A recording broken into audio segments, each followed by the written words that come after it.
जी अस्सलाम वालेकुम। This is Faisal Waqas.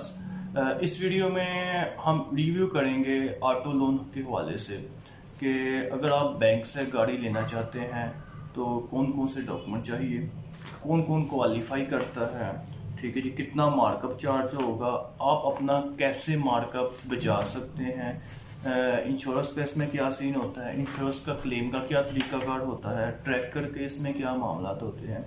और उसके अलावा हम बात करेंगे जी मार्कअप, फिक्स बेस मार्कअप या मार्कअप की कौन कौन सी टाइप हैं जो बैंक्स इसमें ऑटो लोन में यूज़ करते हैं, वो आपके साथ प्रॉपर डिस्कस करूँगा। और उसके अलावा इसका A to Z सारा प्रोसीजर बताऊँगा कि आप जब अप्लाई करते हैं और गाड़ी लेने तक कौन कौन से आपको मामला फेस करने पड़ सकते हैं, आपकी क्या कंट्रीब्यूशन होगी, बैंक की क्या होगी, ये भी मैं डिस्कस आपके साथ करूँगा। और इसके अलावा इस्लामिक और कन्वेंशन बैंकिंग और इसके प्लान के हवाले से भी आपके साथ डिस्कस करूँगा। अगर आपको ये मेरी वीडियो पसंद आए तो अपने दोस्तों के साथ ज़रूर शेयर कीजिएगा, ताकि जो आपका दोस्त बैंक से गाड़ी लेना चाह रहा है या सोच रहा है या ले रहा है तो उसको क्या क्या बेनिफिट हो सकते हैं। इंशाल्लाह इस वीडियो में इसके लिए काफ़ी चीज़ें मौजूद होंगी। जी स्टार्ट करते हैं हम। सबसे पहले हम बात करते हैं जी क्वालिफ़िकेशन हर वो बंदा गाड़ी ले सकता है जिसके पास CNIC है, ठीक है जी, जिसके पास और उसकी एज 21 साल से लेकर 60 साल तक है और वो पाकिस्तानी सिटीजन है, ठीक है, वो पाकिस्तान के बैंक से गाड़ी लीज करवा सकता है। उसके बाद डॉक्यूमेंटेशन पे आ जाएं। डॉक्यूमेंटेशन में बेसिक डॉक्यूमेंट है वो CNIC शनाख्ती कार्ड की एक कॉपी चाहिए, 2 तस्वीरें चाहिए, 1 साल के बैंक स्टेटमेंट चाहिए, अगर सैलरीड पर्सन है तो उसकी सैलरी स्लिप चाहिए, और उसके अलावा 2 रेफरेंस की कॉपी चाहिए, ठीक है, और 2 पिक्चर्स चाहिए। ये बेसिक डॉक्यूमेंट है मतलब कि बैंक से गाड़ी लीज करवाने के लिए। अब उसके बाद हम आ जाते हैं जी इंश्योरेंस का, क्योंकि बैंक का कंट्रीब्यूशन ज़्यादा होता है इसमें, ठीक है, और आपका कंट्रीब्यूशन या क्लाइंट का कंट्रीब्यूशन कम होता है, इसलिए बैंक गाड़ी के लिए मैंडेटरी इंश्योरेंस करवाता है। जैसे एग्जांपल लेता हूँ कि आप बैंक से गाड़ी ले रहे हैं, गाड़ी अगर 30 लाख रुपए की है तो आप बैंक को 5 लाख दे रहे हैं, 25 लाख बैंक को दे रहे हैं।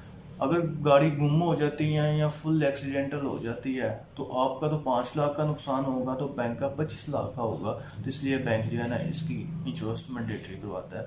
और उसके बाद आ जाता है जी ट्रैकर इसलिए होता है कि खुदा ना सा गाड़ी गुम ना हो जाए और यहाँ बंदा जो है जिससे बैंक ने इंस्टॉलमेंट रिकवर करनी होती है वो गाड़ी लेने के बाद गायब ना हो जाए, इसलिए ये ट्रैकर मैंडेटरी होता है। और फिर वो उसकी एक लोकेशन सेट कर दी जाती है। जैसे एक बंदा सियालकोट का रेजिडेंट है तो सियालकोट में जिस जगह का रेजिडेंट है उसकी लोकेशन ट्रैकर पे सेट हो जाती है। जब वो सियालकोट के हदूद से बाहर निकलेगा तो ये साथ ही जो है ना ये इंश्योरेंस ट्रैकर कंपनी इसको गाड़ी को बंद कर देगी, फिर बंदा कंफर्मेशन कॉल देगा, वो खुद ही चला रहा है तो उसको फिर दोबारा ऑन हो जाएगा, ठीक है।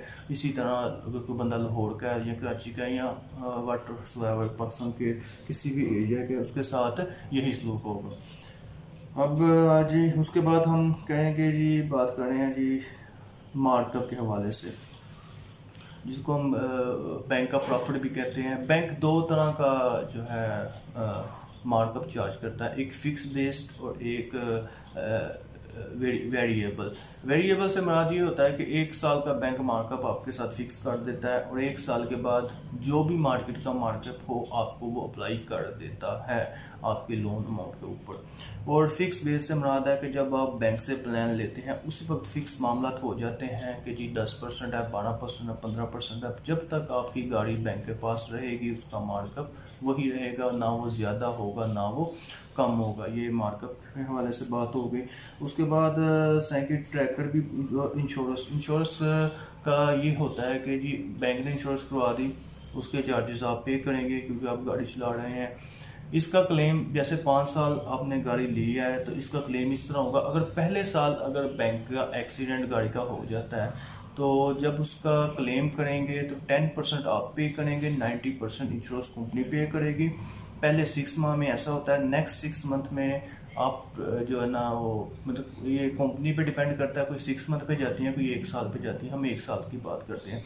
अगले साल अगर दूसरे साल गाड़ी का एक्सीडेंट हो जाता है तो आप जब क्लेम अमाउंट करेंगे तो इंश्योरेंस कंपनी 80% क्लेम पे करेगी और 20% आप क्लेम का अमाउंट का पे करेंगे। जैसे अगर एक्सीडेंट मेजर एक्सीडेंट हो जाता है तो 10 लाख रुपया क्लेम की अमाउंट आती है, तो 8 लाख रुपया इंश्योरेंस कंपनी पे करेगी, 2 लाख रुपया क्लाइंट पे करेगा। इसी तरह तीसरे साल पे फिर वो 25% चला जाता है और 5वें साल पे वो 30, चौथे साल पे 30%, और इस तरह हर साल जो है 5-10% इंक्रीज होता रहता है। ठीक है, ये इंश्योरेंस कंपनी की हर कंपनी की ज़्यादा पॉलिसी होती है। ठीक है, बेसिक कंपनी अच्छी कंपनी अगर आप मुझसे पूछे तो मैं आपको EFU रिकमेंड करूँगा। उसका जो क्लेम प्रोसेस अच्छा है, वो क्लेम पूरी अमाउंट का प्रॉपर अच्छे तरीके से कर देते हैं। इसके अलावा जुबली भी ठीक है। तकरीबन जो बैंक जिनके साथ काम करता है वो मोस्टली अच्छी कंपनी होती हैं जो प्रॉपर क्लेम पे करती हैं। उसके बाद जी आ गया डॉक्यूमेंटेशन आपके साथ कर ली, ठीक है, लीज फाइनेंस भी आपके साथ हो गया जी। प्लान क्या है जी? प्लान में ये होता है कि आप जब गाड़ी लेते हैं तो आपकी कंट्रीब्यूशन क्या होती है। मिनिमम कंट्रीब्यूशन 20% होती है। ठीक है, कुछ बैंक की 15 तो 15% भी है, लेकिन मोस्टली बैंक्स की 20% है। आप अगर कोई गाड़ी जो है 15 लाख की है तो 20% आप पे करेंगे, 15% बैंक पे करेगा, और इसी तरह आपकी मर्ज़ी है, आप जितनी मर्ज़ी कंट्रीब्यूट, जितने आपके पास पैसे हैं आप उतनी कर सकते हैं। जितना लंबा प्लान लेंगे और जितनी इंश्योरेंस मतलब कि ये आप कम लेंगे, जैसे 5 साल का लेंगे या 7 साल का लेंगे तो आपको मार्कअप ज़्यादा चार्ज होगा। ठीक है जी, और इंस्टॉलमेंट आपकी कम होगी। अगर आप कंट्रीब्यूशन खुद ज़्यादा करते हैं, 40% करते हैं, और 2 साल का प्लान या 3 साल का लेते हैं तो आपको इसमें फ़ायदा होगा। ये प्लान आप अपने मुताबिक डिपेंड करते हैं और आपकी फिनेंशियल या इनकम के हिसाब से बैंक प्लान सेट करता है। जैसे एक बंदे की इनकम है 1 लाख रुपया, तो उसकी जो गाड़ी की इंस्टॉलमेंट है वो 45% से ज़्यादा नहीं होनी चाहिए। यानी कि उसका डेट हाई बर्डन जो है वो 45,000 से ज़्यादा नहीं होना चाहिए। इसका मतलब ये है कि बैंक नहीं चाहता कि बंदा 1 या 2 इंस्टॉलमेंट देने के बाद डिफ़ॉल्टर हो जाए। ठीक है जी, बैंक चाहता है कि जो जिस बंदे को हम गाड़ी दे वो हमारे साथ जितना उसने एग्रीमेंट किया हुआ है उतना टाइम हमारे पास पूरा स्पेंड करे।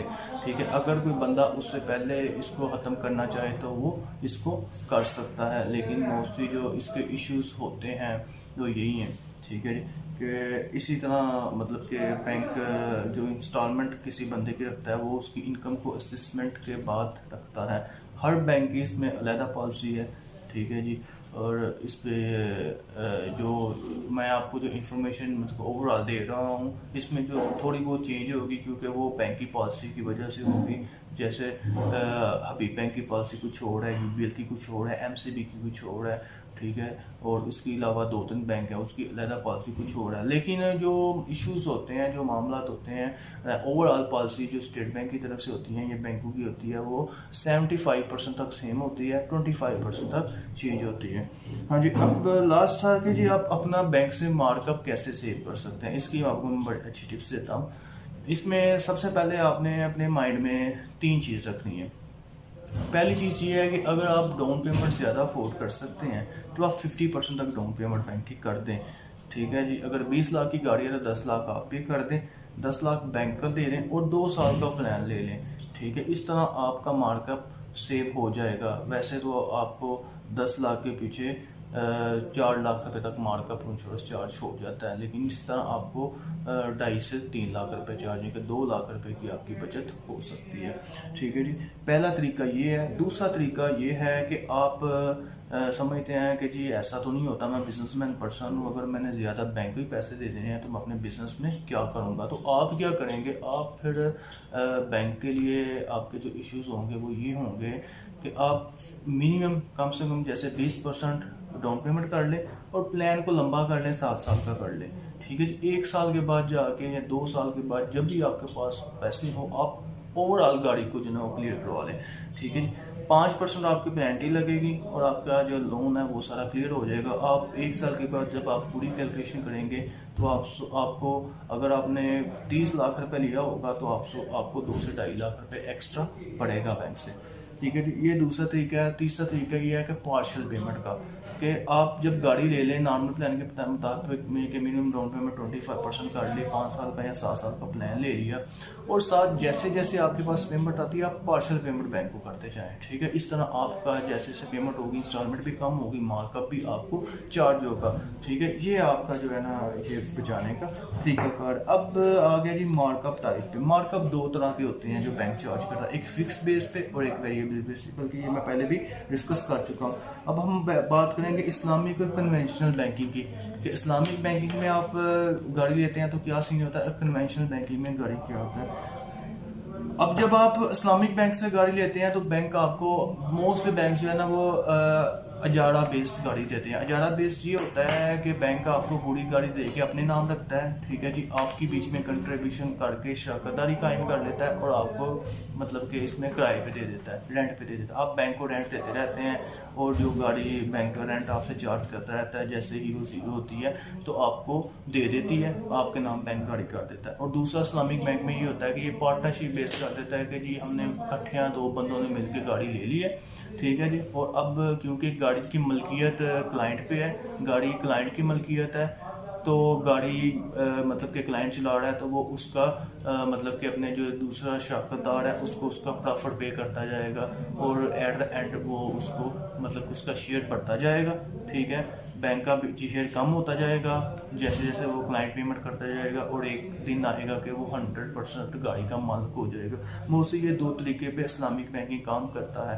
और इसके अलावा कन्वेंशनल बैंकिंग में तो सीधा सीधा मामला ये होते हैं कि बैंक कहता है जी 20% या 50% आपकी कंट्रीब्यूशन ये है, आपकी है, आपने मुझे इतनी इंस्टॉलमेंट पे करनी है और इतने टाइम के बाद मैं आपको गाड़ी दे दूँगा।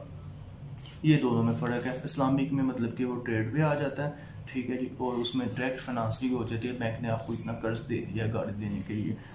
उसके बाद आ जाएगी अब तीसरा चीज़ है कि अगर कोई बंदा इंस्टॉलमेंट पे नहीं करता तो फिर उसके साथ क्या होगा। अगर कोई बंदा 3 इंस्टॉलमेंट कंसेक्टिव पे नहीं करता और बैंक को भी इन्फॉर्म नहीं करता, ठीक है, अगर कोई बंदा जैसे आजकल लॉकडाउन चल रहा है तो कोई बंदा बैंक को कह देता है कि सर इशू ये है कि लॉकडाउन चल रहा है, कारोबार मामला है, तो मैं बैंक इसमें कंसेशन कर देता है कि एक बंदा खुद इन्फॉर्म बैंक को कर रहा है और एक बंदा अपना मोबाइल नंबर भी बंद कर दे और सब कुछ कर दे, तो उसके लिए फिर क्या होता है कि बैंक उसका गाड़ी का ट्रैकर से गाड़ी को लॉक करके उसकी लोकेट करके वो गाड़ी उससे ले लेता है। ठीक है, उसके बाद फिर अगर वो दोबारा लेना चाहते हैं तो उससे 3 इंस्टॉलमेंट एडवांस में लेता है। ठीक है, उसको प्लेंटी भी 40,000 तक चार्ज करता है। ठीक है, उसके अलावा लेट फीस भी चार्ज करता है और फिर उसको गाड़ी वापस देता है। ठीक है, अगर वो बंदा इस मामला पे एग्री नहीं होता तो उसकी गाड़ी बैंक ऑक्शन करके सेल कर देता है किसी और को। ये आपके साथ ओवरऑल जो पॉइंट थे वो मैंने सारे शेयर कर लिए हैं। अब मैं ए से जेड जो आपके साथ एक दफ़ा शेयर कर लेता हूँ कि जो इसका जो प्रोसेस क्या होता है। सबसे पहले आप बैंक में जाते हैं, जाके अपनी गाड़ी की मालूमात लेते हैं, कौन सी आपने गाड़ी लेनी है उस पर आप एग्रीमेंट होते हैं, एग्री होते हैं। फिर बैंक आपको एक प्लान निकाल के देता है जो आपने बैंक को कहा होता है, वो प्लान के ऊपर आप साइन कर देते हैं। जैसे आपने 20% डाउन पेमेंट के साथ 5 साल का प्लान निकाल दिया है। ठीक है, उसके बाद बैंक उसको लोन प्रोसेस के लिए अपने डिपार्टमेंट भेजता है, वहाँ से आपकी गाड़ी की अप्रूवल होके आती है। फिर आप जितनी डाउन पेमेंट आपने करनी होती है वो आप डाउन पेमेंट करते हैं। डाउन पेमेंट में 3 चीज़ें शामिल होती हैं, आपकी कंट्रीब्यूशन, इंश्योरेंस प्लस ट्रैकर, ठीक है, और बैंक के प्रोसेसिंग चार्जेस। ये चीज़ें डाउन पेमेंट में शामिल होती हैं। आप डाउन पेमेंट करते हैं, उसके बाद फिर आपसे बैंक पूछता है आपने क्या हाजिर सर्विस गाड़ी लेनी है या ओन, इसको हम ओन कहते हैं, ओन पे लेनी है, या फिर आपने बुकिंग भेजनी है। अगर आपने बुकिंग भेजनी है तो फिर बैंक उस कंपनी को जो भी सुजुकी की या सुजुकी कंपनी का पीओ बना के, इनको परचेज ऑर्डर बना के उसको बेच देता है। ठीक है, और डायरेक्ट अमाउंट उस कंपनी को पे कर देता है। वो कंपनी आपके नाम की बुकिंग अगर फिनांस की है तो फिर बैंक के नाम की बुकिंग, आपके नाम की बुकिंग भेजता है। अगर लीज की है तो फिर अपने नाम की बुकिंग भेज देता है। बुकिंग के बाद ये अगर आपने ऑन लेना है तो ऑन आप गाड़ी पसंद करके अपनी डील वगैरह तय कर लेते हैं जो भी आपकी उस कंपनी वाले के साथ होती है, और तय करने के बाद बैंक उस गाड़ी की इंश्योरेंस कर देता है। ट्रैकर करने के बाद आपकी हैंड ओवर गाड़ी कर देता है। ठीक है जी, ये टोटल प्रोसेस इसका होता है। ठीक है जी, और इसमें जो बैंक है वो थर्ड पार्टी का किरदार अदा करता है। सही है, तो मतलब कि बैंक से गाड़ी लेने का टोटल प्रोसेस ये है। और इसमें जो टाइम फ्रेम है वो हर बैंक के पे डिपेंड करता है। कोई बैंक 1 दिन में अप्रूवल दे देता है, कोई 4 दिन में देता है, या कोई डॉक्यूमेंट डिस्क्रिपेंट हो तो लेट हो जाता है। मोस्टली 3 से 4 दिन का टाइम होता है जिसके अंदर हर बैंक आपको गाड़ी अप्रूव करके दे देता है। ठीक है जी, क्लोजिंग ये भी हमने कर ली। अब इसमें किसी किस्म का अगर आपको क्वेश्चन है इस सारी स्टोरी में तो आप मुझसे पूछ सकते हैं। इसके अंदर मेरा सेल नंबर भी मौजूद है। ठीक है जी, और इसके अलावा जो है वो मुझे कमेंट भी आप कर सकते हैं। ठीक है जी, तो इंशाल्लाह मैं आपकी क्वेरी का ज़रूर रिस्पॉन्ड करूँगा। अपना ख्याल रखिएगा, दुआओं में याद रखिएगा। अल्लाह हाफिज़।